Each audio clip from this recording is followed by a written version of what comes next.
Hi everyone, and welcome back to the Devoted Daydream Podcast. My name is Toni V, Genov, and today I have Tarick.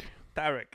good. I did not forget your name. I just wanted to create a little suspense over there. Welcome to the podcast, man. How thanks, you doing? man. Thanks for having me. I'm good. We up in the morning, drank a cup of coffee, a little bit of water. We're set. I just got an interesting message from the last podcast. Apparently, I took 41 sips of coffee throughout the whole 41. podcast. I had a friend who was counting. Okay.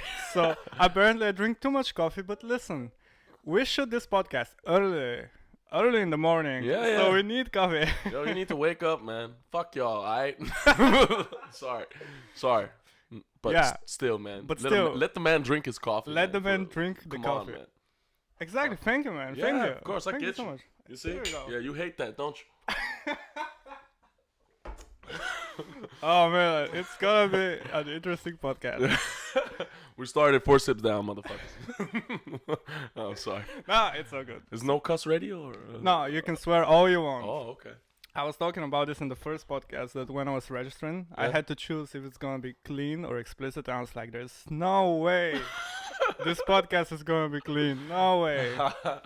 Like you go and tell people, do not swear. Shit counts. Darn it, it's the only one you can use. You know. What the frick? So what's up, dude? How you doing? Well, I'm good. Just trying to work on new stuff. I guess just getting by at the Mm-hmm. moment. Things are going forward with the whole team, so you know we gotta work our things. Us on Yeah. the sideline, we gotta work on our own shit. You're signed to Affiliated, Yeah, which is the independent label here, hip hop label in Copenhagen. Yep. And I think generally this label is the dopest label in Denmark. See, that's what I like. I like being here like that. True. I just hit the mic with my Yeah. hat. Yeah, but like the thing is, when we're independent, we basically we do what the fuck we want. So we can launch whatever we want. We could do whatever we want. The contest, we just had a producer contest go on, and it's actually happening right now. Yeah. Yeah. So basically, we're free, so we can just grab everything we want and Mhm. play around with it as much as we want. And And that's Yeah, just- important to you to have that freedom. yeah, like for me right now, like the songs I put out, pretty different in genre. And if I would have been with a major label, they would have told me, no, you got to do this Mm-hmm. in this genre. But because I'm with Affiliated and we have like a whole family, so we all know each other, like the back pockets, whatever. They understand me when I say I need some musical creativity. Like I need like a little space for myself to like work on something else. Mhm. If I want to do R&B today, I can do that. If I want to do hard trap or fucking heavy metal, I can do that. So like it's for me, it's just all up for grabs. So Yeah. I'm happy that I can just be creative in the way I want to do it because of Affiliated, right? That's So, amazing. yeah. How did that relationship start? They're Well, pretty new. I started back in the day. I was performing with like a jazz band by the name Croco. Okay. and, a jazz band. A jazz band, yeah, like five very very talented musicians that all went to MGK and later on continue. I'm not sure where they all go now, so I won't get into that. Mhm. But basically they just very very talented guys, and they like took me in and showed me the whole music thing. Then one day I'm there and I'm talking to this one dude, talking about Farum and his little rap school, and apparently he knows one of my boys, and that was Silhouette. Okay. Yeah. Silhouette. So I started playing with Silhouette in this jazz band, and on the side, Silhouette was doing his own thing with an EP and with the rap school and all the boys in Farum. How long ago was that? Oh, that was when we played 2 years, might be 4 or 5 years ago now. Okay. Actually. Dude, damn, we knew too long, huh, Silhouette? Shout out Silhouette. Nah, but the thing is, we started getting along, me and Silhouette. Of course, we had the battle of who was the rapper in the front, but we did it as the way we did. And Silhouette started doing his own thing, and as the band kind of not grew apart, but like started doing their own thing, I started getting into my own stuff as an independent musician instead of being like a part of a band. So Silhouette actually helped me there. So I went out to his rap school and started recording out there, getting my first demos done there. And one day he came to me. He's like, I have this label, Idyllic. Oh, so Back then it was Idyllic. Back before Affiliated, the label I was signed to was Idyllic. Okay. What do you call it? Silhouette label. So it was just him? It was him and his cousin. You Want It, actually. The CEO. Yeah. The thing is, You Want It was kind of a middleman. The reason why we're all in the same crew at the moment, me and Jonah and Q Mazi and all of them are in the same crew is because Benji was kind of the middleman to merge the two labels, kind of. The glue that holds them together. He was the glue because he was assigned to both labels, you know. So as being label manager in Idyllic, he was also label manager in Home Studio Productions. And one day, I remember him telling me, he's like, I got an idea. Imagine if we merged the whole fucking thing. I looked at him, I was like, yeah. And I started thinking, what does that do to me? Like, how's that going to affect me and my music? And how can I get my things done and whatnot? And shit turned out to actually work fucking good. So, you know, big ups to you, man. Actually, we're going to have him on the podcast. Oh shit! So we'll hear more about the story of how Affiliated. Oh fuck! I don't want to get into that then. Say some shit wrong, and all of a sudden, my boss is calling my phone. What the fuck did you just say? It's like, I ain't no artist anymore. It wasn't him. It was me. Get Silhouette on the phone, mad as hell. Man is Bell on the other line, like, I gotta call you back. Hold on. Benji be like, thanks, man. You gotta call me to cut half of the podcast out. Be like, okay, guys, today's podcast is just 15 minutes long. Sorry. Yeah, but basically, just Silhouette kind of took me under his wing, got me into this label with Idyllic. I knew Cryptic. I knew a couple of boys out there, and I met Mello and. Who the fuck do we else? Who else do we have, man?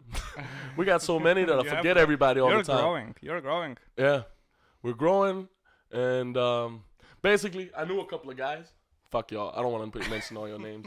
I knew a couple of guys, and we just started a little family. Oh shit, we just started a little family kind of relation within this label, and as that grew. And this other family, we merged it. It became one big ass family, and now we're affiliated. 18, bitch. That's dope. So, when we talk about Affiliated, which for anyone who still doesn't get it, Affiliated is an independent label here in Denmark, and they have. I believe you're changing the fucking game, big time. Do you feel like that? Do you feel like you're doing something more different than? Definitely, most definitely. Like the one factor. Also, I know from other musicians that I know that we can do what the fuck we want. Basically, it's not my style, but I can go out and make a heavy metal where I scream like a pig for 15 minutes and actually release that shit, you know? And the next day I can wake up and you know what? I will do polka music today. and I'll do that because I can. And I have the creative space to do it. So yeah, I guess if you look at Affiliated as a game changer, kinda, it's because we just don't give a shit. We just do whatever we want, and we don't want to conform with the other labels like that. Because I don't know if you heard the music that's out right now. It's a lot of the same with these Afro drums and and you know, and of course there's room for that. It's not that there's room for that, but the way we're not conforming that way that that's the only thing we do, because we want to get there. Mm-hmm. No, we're trying to move the whole thing and the whole label in our way. So when the road is that long, we just take a step at a time. Dope. I love that. And just make sure that our footprints stay in the mud, right? Just so the people that comes after us, follow the footsteps or whatever, make their own independent labels. I guess we're trying to both inspire the youth. Also, the guys have these rap schools to like get the kids off the guys up. Kids, we have young people off the street, make them to do something creative instead. I just visited the rap school last week because we're doing a short documentary for the Devoted channel. Make sure to subscribe so you don't fucking miss it. And it's amazing. You have a rap school teaching young kids hip hop. Yeah, I've never heard or seen something like that. It's amazing. No, I'm not sure if it's a thing that's actually that it's spread out. I know there's a couple of people that do it out there, but I know for a fact that my team, the Affiliated, we got We got Silhouette. We got You Want It. We got Kumazi. We got Manus Bell. We got who the fuck is else? Who else is a teacher? Jonah's a teacher sometimes. I come in to be a substitute here and now and then. Like the whole, we just like to learn or teach people, you know, or something. Like give them, to inspire them to become better and to inspire them to wanting to become better. You know, it's much more of a, the movement is much bigger than just the music somehow, because, you know, we're doing stuff on the other side as well. So when you go to teach in the school, like it's not like I go there like every week. But So. if it happens that you go, yeah, like how does it feel just to see like those kids, like the sparks in their eyes, like it's dope. It's so dope because, you know, in my mind I'm just a regular other guy. You know, I released a couple of tracks. Everyone's making fucking music nowadays, you know. So like I'm like everyone else. But these guys come in, and because they have the other guys like Kumazi and Silhouette, You Want It, and Manus, to like form their idea, and when they follow Affiliated as a whole, to see, okay, these guys actually doing shit, they get inspired by that. So if I show up and they heard my songs or whatever, they come to me, they ask me questions about rapping, and that is a major deal for me because, you know, no one's done that before. No one came to me and be like, oh, can you help me with this bar? Or, like, of course, the boys in the studio when we're there and whatnot, but I mean, when the guys actually come, well, how would you flow this? Can I chop this up? You know, they're asking me like legitimate questions about how to make their music. And that is a major thing for me, that people are coming to me and actually valuing my opinion like that, you know? Yeah. Especially because I don't feel like the shit like that, you know? Well, you're being humble, but your music is pretty fucking dope. Thanks, man. Thanks. So, actually, when did your whole music interest grow? Like, also, like, let's talk a little bit about you. Where did you grow up? Well, I grew up here in Copenhagen. Okay. Born and raised. The first couple of years I was living here until I was 8, I think. We were traveling a lot back and forth because my dad was working as an engineer around in third world countries. So I lived a couple of places before this: Burkina Faso, Eritrea, New Zealand, Samoa. We lived a year, I think, in Tanzania as well. So did that traveling to different places kind of like opened your eyes to more? Well, I don't think that would open my eyes like that to the whole thing, but especially it gave me like an idea of language. First of all, just like I learned to speak a couple of languages when I was young. I don't know them now, but like it just gave me a whole new understanding of culture. You know, and the thing about me getting like into the music was because of this band. I was doing a little thing on the side with my homie, my boy Simon, who's in China at the moment. My boy Simon, he introduced me to this producer, and I came into, you know, the home studio, like the for real home studio. Like you got the mic in the corner, you got this big ass setup over here, and when he's like, okay, before you're recording, take this duvet, put it over your head, over the mic, and try to hold it so you know you don't touch the mic, and don't move when you do it. You know? like that kind of slum production and shit. It was dope. I got there, I made my tracks, and I left. And one day, I was sitting, I don't know, I was rehearsing a verse somehow, and this guy was filming me and sending it off to someone else, and be like, yo, hit him up. And this girl by the name Iris hit me up and said, yo, let's meet up over here. I heard you can rap. Let's meet up over here. Let's rap for each other.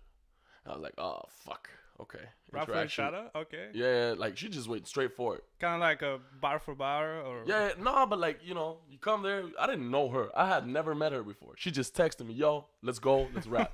You know? And she's a very straightforward person. And we met at McDonald's at Nurport. And I showed her what I had, and she showed me what she had. And she's like, where the fuck you been, man? Yo, next Thursday, you coming with me. We're going to this rehearsal with this band I know. I'm like, okay.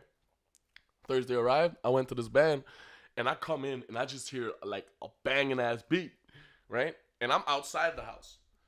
I look inside. I see a guy with a trumpet, like the guy just put and the drummers, fucking the bass, the guitar, and the keys. The whole harmony that was. I was like, what the fuck is this? You know? Yeah. I come in. I was like, okay. And the guys are just, you know, stone facing me. Like, they gave me poker face. No, they were playing their music. They were rehearsing, right? And I walk in, I say, what's up? And they're like, okay, so you can rap. let's hear it. Okay. I get the mic. I started rapping some of my lyrics. I forget it on the spot. I choke as hard as it gets. I'm looking at 5 musicians staring into my eyes.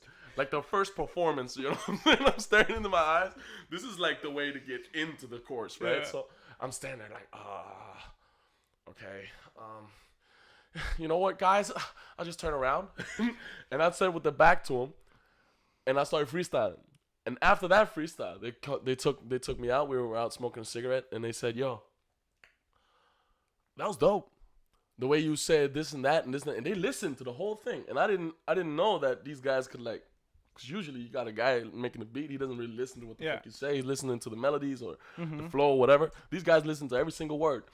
And I was like, okay, cool. And they said, you coming with us to Little Vega. I was like,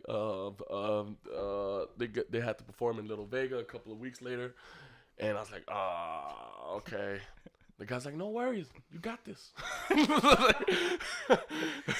You just turn your back to the audience. Yeah. In the first performance, they got me, bro. I was staring into the ground. People were staring at me. I forgot my whole lyrics and started freestyling. Shit went wrong. I was just standing there like, that's actually the first time I met Silhouette that day. Because he was there. Yeah, it's so weird. He was there, and then the guys talked to him about coming into a rehearsal. Two shows. Another show went by a couple of weeks later, and then the final show in Little Vega. I was standing outside sweating, bro. My heart was beating. You know, your knees were weak. Oh, palms were I was sweaty. just standing there. I was in my shirt. I was like, I can't do this. I can't fucking do this. And so he looks at me and says, "Take a fucking deep breath, man. You got this. Take a deep breath. Just chill with it. Get in your zone, and go out there and just do what you gotta do." So I got in my zone. I took a deep breath. He came out. He gave me the mic. He was like, "Your turn." I was like, then, all right. That's when I experienced. That was the day I knew I wanted to be a musician. That mic is power. Okay, I told people, get your hands up. People got their hands up. Go down. People got on their knees. I told people, get your fucking hands up. The people in the bar start putting their hands up. That's when I knew, okay, I could rule with this shit. And you liked it. I loved it. I really did. Walked off stage. The guys, the band was happy. Silla was happy. I was happy. We walked out of there. I had one of my boys' dad. Mm-hmm. He's a musician. And like that was also a deal for me that he came and was like, that was dope. That was dope. So he also came in and just the whole thing just became a bigger thing, you know? Because then I was like, they accepted me. The band accepted me as one of their rappers now, right? So I was a part of that. And, you know, Silhouette saw potential. But as he was doing his own thing and I was doing the thing with the band, I kind of grew music-wise over here. He kind of did his thing with the building other people, whatever. Mm-hmm. And one day, just when things kind of split, I just knew still I wanted to do it because of that one experience that just kept it going. I went and did a lot of shows with the band, and I had a lot of good criticism throughout the time I was doing it. Everyone constantly constantly, because I had people. I told my guys that came to the shows, tell me what I'm doing wrong so I can do it better next time. And I had my one dude, Dowder. He was there for every show, like every show. I didn't have a guy like that before. He came to everything for 1.5 years, and we had a lot of shows in there that time. He told me, okay, you know what? It was good, but you got to look up more. And you know what? It was good, but you're standing still. Just move around, grab people, take them by the balls, and just pull them in, you know? All right. Yeah. And after he told me that stuff, I started, you know, developing my own methods of doing this shit. So kind of being more a face-to-face kind of guy, you know? I'm never a guy that could perform with shades on. Mm-hmm. I did it once. I did it at a release party. It was weird as well. You know? Do you want to look cool or?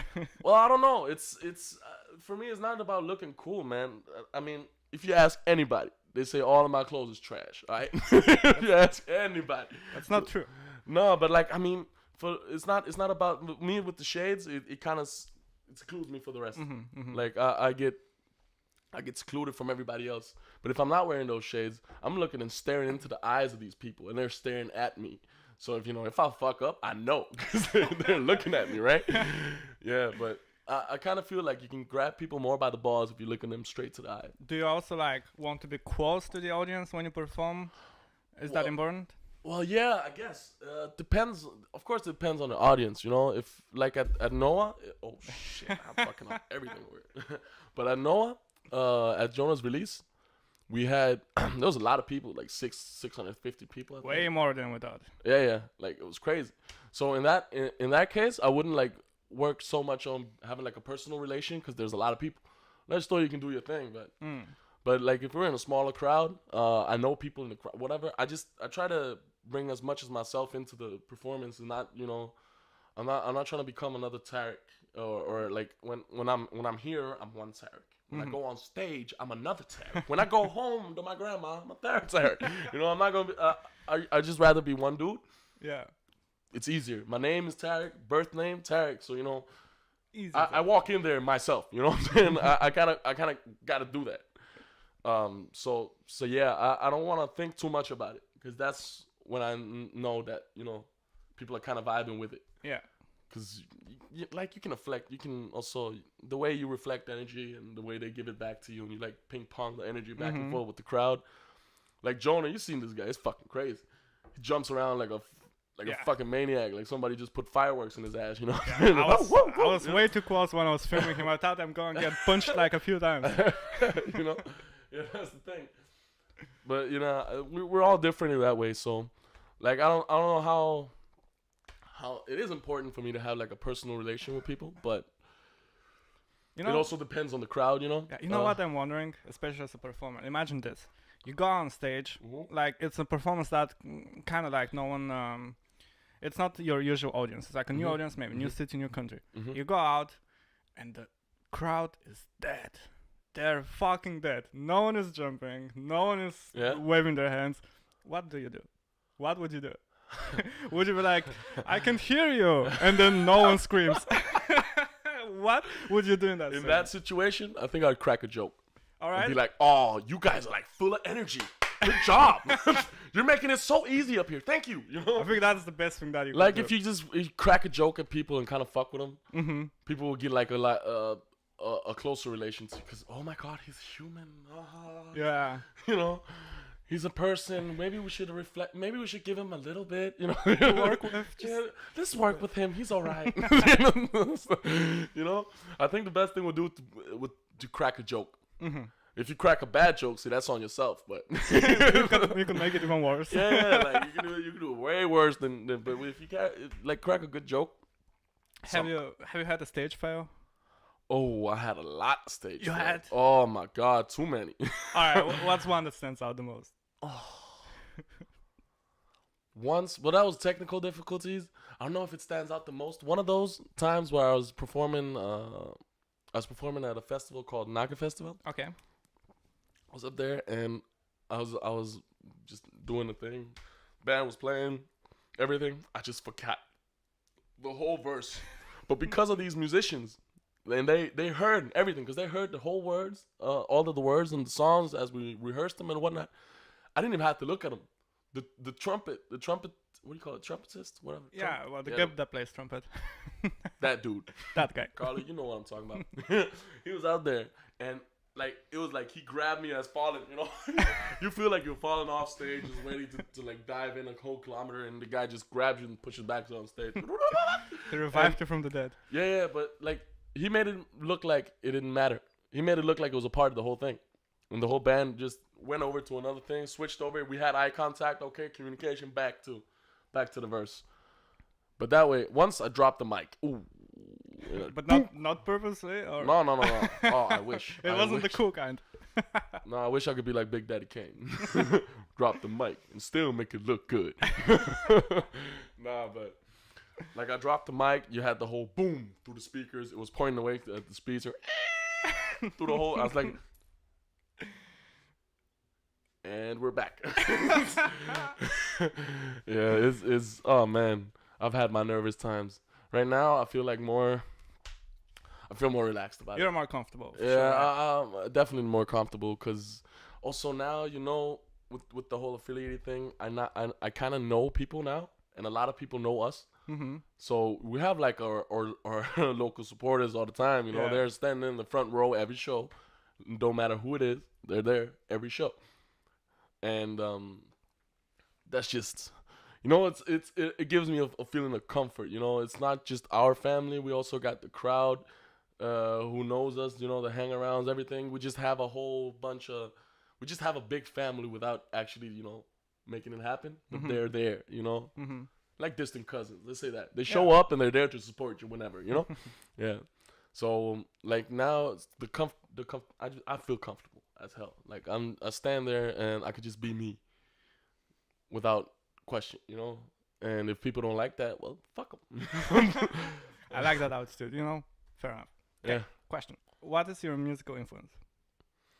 Where do you get your sound from? Oh, my sound? Fuck, I don't know, man. I am very, very, very bad at making a decision when it comes to my music. Okay. Because that's also the reason why I have these 3 random genre of tracks at the moment. Like they don't really go into each other like that. They're not dependent on each other. I change a lot. Are you still looking for your sound? Yeah, I think so. I think so. Right now, I've tried to come more into singing, and the more singing I do, the more comfortable I feel with it. And I just made a slow jam at home the other day, and I felt that shit like hard, you know. And then after that, I tried to make a trap song. I didn't feel it as well, but I felt it, you know. So right now, I'm happy I have the setup at home, so I can just like explore different genres and find out where am I standing, what type of music do I want to do, because I kind of like the bounce of the trap, and I also like the vibe of like the slow jam R&B kind of vibe. So like I am very, very bad at making this decision. So I constantly ask around like, you like this? No? Okay. You like this? Yeah? Okay, that's 1. You like that? Yeah? Okay, that's 2. You like it? No? Okay. We're half and half here. How do we get this done? You know? But yeah, I'm still looking for it. I'm just looking forward to the day where I'm like, this is the shit I want to do, you know? I feel like there's some artists like that who just constantly have all kinds of different shit going out, and it almost blows your mind that they can do anything. Isn't like it's kind of weird, and then eventually like something just clicks. Yeah. And then you make it big. So I feel like you'll be one of those people that just constantly. I hope, man. I hope you're right. Hell yeah. But that's also good, since you wouldn't be experimenting as much if you couldn't. But you have like a big variety of capabilities to sing and rap and all kinds of shit, which just makes you like a good artist, like a diverse artist. So it's a problem, but it's also like a good quality, that because if you could do only one thing, you would be like, well, I can only do that. You know, I can't really experiment. Yeah, that's the thing though. Yeah, that's the thing for sure. But is there like an artist right now that you really look up to? Be it like a performance-wise or like music-wise? Is it someone that you're like, all right, I love what they're doing? Oh, that's hard, man. What's on your playlist? Oh, there's a lot of things. Right now, it's pretty much just like wavy slow jams on my preferable playlist, because I like to chill out. I listen a lot to the internet.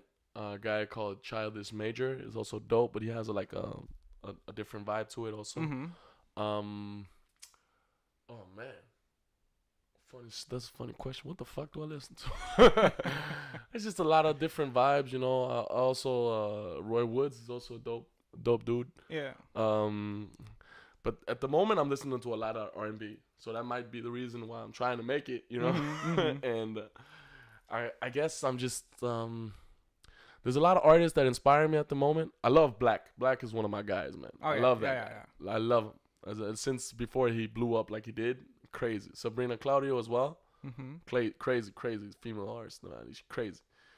So, I mean, there's a lot of things that inspire me, but I'm trying as much as to not, like, steal or whatever you want to call it. Not to grab too much inspiration from these different things, and that's fucking hard, you know? I was about to say, it feels like it's really hard not to bite from other people, because it's like you do one little thing and they're like, oh, you fucking steal from, like, you say ooh and they're like, you steal from Lil Pump. You said ooh. It's like, what the fuck can I do? Exactly. That's the good thing about having a lot of people in affiliate, because we all just, you know, we ping pong ideas, and we also like, we discuss every track, and everyone has their inputs on the different things, and they can just basically they all share an opinion, and every opinion is valued the same way, kind of. So, like, if you say if Silhouette says, "Yo, dope flows, I need you to change the melody," and then you want it says, "You know what? The melody is actually dope. Change the flows a little bit." Then I have a little problem, right? Sounds like Then I have a little problem. But then I go to Manus or go to Kumazi or go to fucking Jonah or Mellow or Cryptic or whatever. C Note 2020 Sunday. All of these motherfuckers. Right? I go to them and they'll be like, "You know what?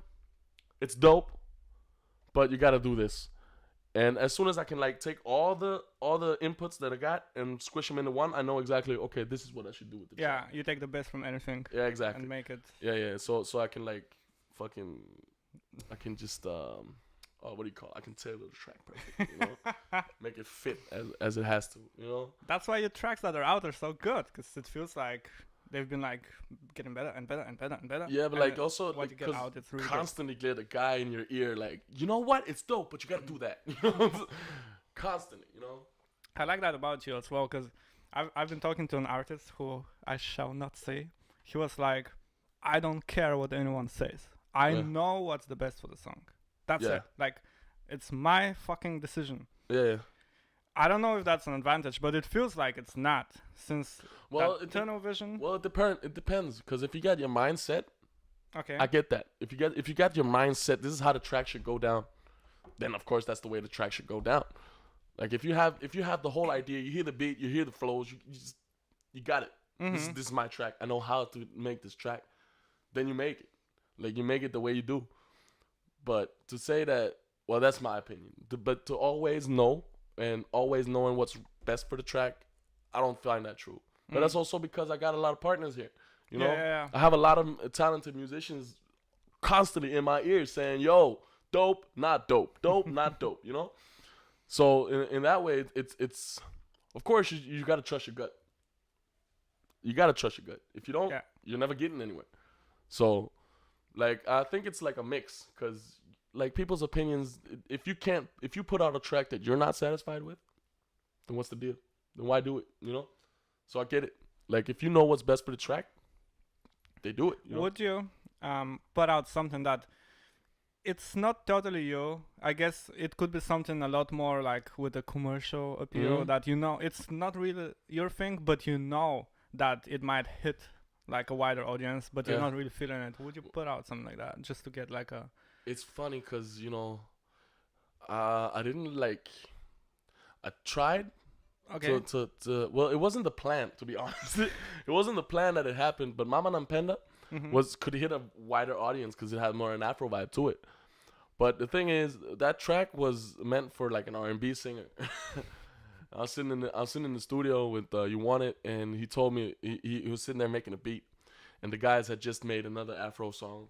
One of the other guys had just made an Afro song. I was like, fuck them, I can do that. You know, I can fucking do that. And I went in. And I said a couple of things on the beat, and he's like, "You want to make this track?" I said, "Let's make this fucking track." You know? the next morning, I wake up, I listen to the track. We have Mama Nampenda, and then after that, the whole track builds up as a whole. You know, but it's depending on the mood, I guess. Because if I felt like, you know what, I'm gonna commercialize the fuck out of this track, you know, and I could do it. I had a whole EP that I actually wanted to do, and then one morning I woke up, it's not me. It was actually Afro inspired, all of it. And not that the tracks didn't work, it did, but I didn't feel it. So, you know, as you said, if you know what's best for the track. Yeah. So you trusted your gut. I trusted my gut, and you know, since then I feel like I've moved a little bit. I now know what my voice is capable of, at least more than before. Yeah. So you know, doing something bad could lead to something good, I guess. Yeah, always silver lining. But now it also, you know, it confused the fuck out of me. 'Cause now what the fuck should I do? You know, I had the thing to do. I had the whole project. I had the ideas. I had the video ideas. And one morning, it's fucking frustrating, bro. Like you wake up like, I don't want to do podcasts anymore. Imagine.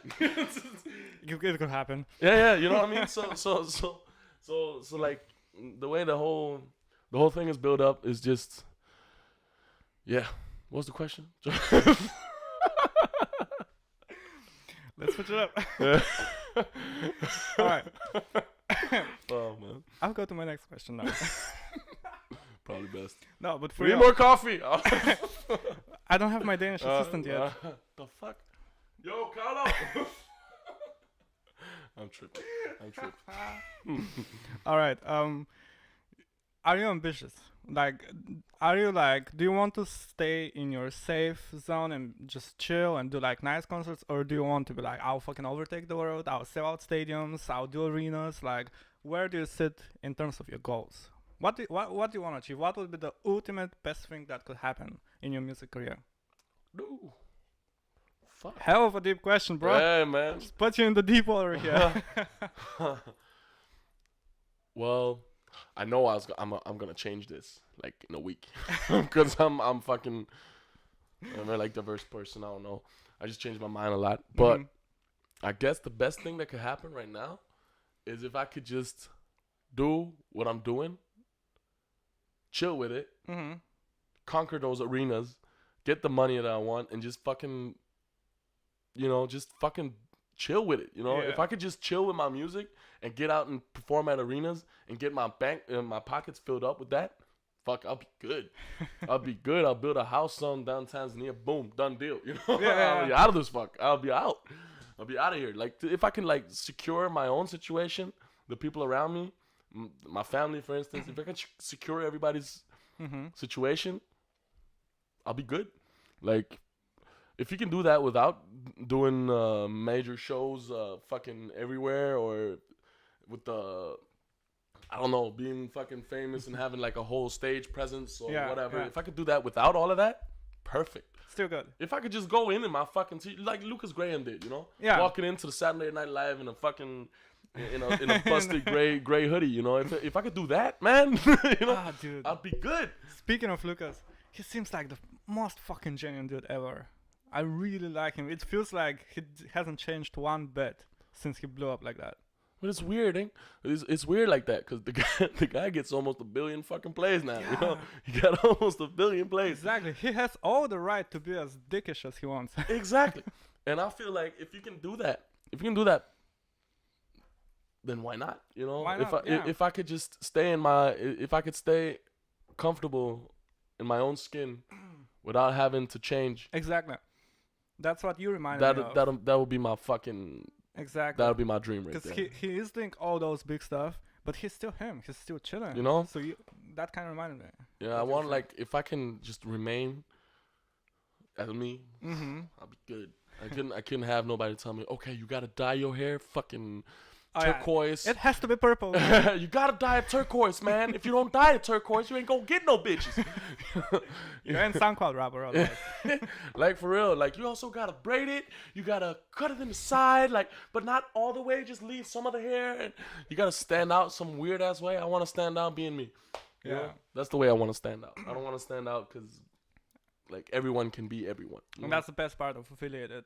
They don't make you dye your hair. No, they don't. Like, if I want to cut my hair off tomorrow, I can do it. But let's be honest, my hair is my whole brand, so I gotta keep this shit. You have cool hair, so don't cut it. I wish I had hair like that. Do you think I can pull it off?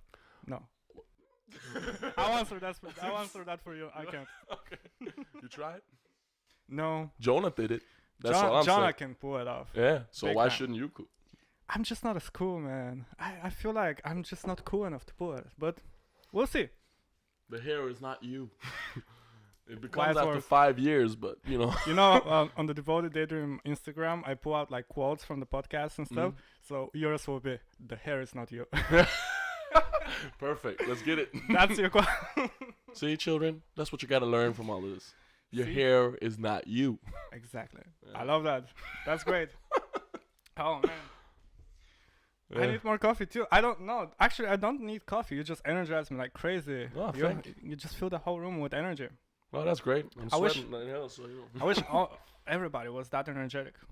Well, you gave me 2 cups of coffee before you started. So there was some drugs in it too. Maybe that's why you're. Oh, that's why I feel funny. You're like, this tastes kind of weird, but in a good It's way. all good. It's all good. Yeah, this is the secret. I'll just get the crumbs now. So you just leave me for a second.